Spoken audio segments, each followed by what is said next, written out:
خەڵک وا دەزانێ بەخشینی ماڵ تەنها خۆشیە بۆ ئەو کەسەی وەری دەگرێت، بەخوا زیاتر خۆشیە بۆ ئەو کەسەی دەیدا کە لە پێناوی خوا بیدا. هەمووتان دەزان لە مانجی ڕەمەزان بەرنامەیە کرا کوڕێکی ئیماراتی، ناوی چییە؟ غەیث لە مانجی ڕەمەزان بە شار و بە وڵاتەکاندا دەگەڕا و حاڵەتێکی دۆزی بە پێویستی بە هاوکاری دەیکرد. پێتان وایە ئێستا ئەو پیاوە چەندێک دڵخۆش بێت، ئینشاءڵڵا خالسەن لە پێناوی خوا کردوێتی دڵخۆش. کێ لە ئێمە حەز ناکات لە شوێنی ئەو وایە؟ کێ لە ئێمە حەز ناکات لە شوێنی؟ هەمومان غیبتەی پێ دەبین. سبحان الله چەند نعمەتێکە ئینسان پارەی هەبێت و ئاوا دڵی خەڵک خۆشکە. کەواتە براکەم کە تۆ سەخی بیت و معطی بیت و بەخشەر بی، هەر لە دنیا بۆ خۆت خۆشە، سەرت بەرزە، خۆشەویستی. ئەو پیاوە چی هەیە خۆشی نەوێت؟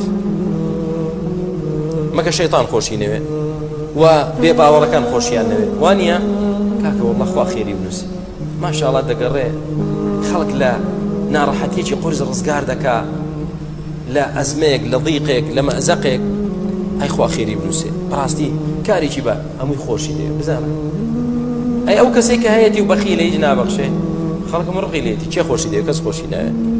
ئەمە چین؟ کەس کوێلەکەی چیش ئاو لە ماڵیان ناخواتەوە، یعنی سوودی لێ نابینی هیچ. کەواتە برا ئەوەی بەخیلە هەم بۆ دنیای خراپە، ئەی بۆ قیامەتیشی سەیطەوەقون ما بەخیلوا به یوم القیامە. ئەو ماڵەی کە پێویست بوو بیبەخشن نەیان بەخشی، دەکرێت بە تەوقێک لە گردنیان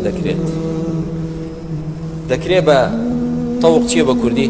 وەکو بازنەیەک، ملوانکەیەک، ئاوا لە ملی دەکرێت و لە ناو جەهەنەمدا پەنا بەخوای گەورە بە ئاگرین، بەڵام دەکرێتە ئاگر و لە ملی دەکرێت و پێی دەسووتێت ڕۆژی قیامەت.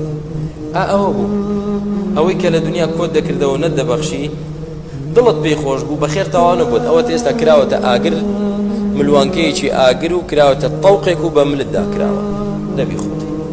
کەواتە هەم بۆ دنیای بەخیلی، هەم بۆ دنیا زەرەرە و هەم بۆ قیامەتیش. سەخا و بەخشندەیی هەم بۆ دنیا خێرە، بۆ دنیات قازانجە، هەم بۆ قیامەتیشت.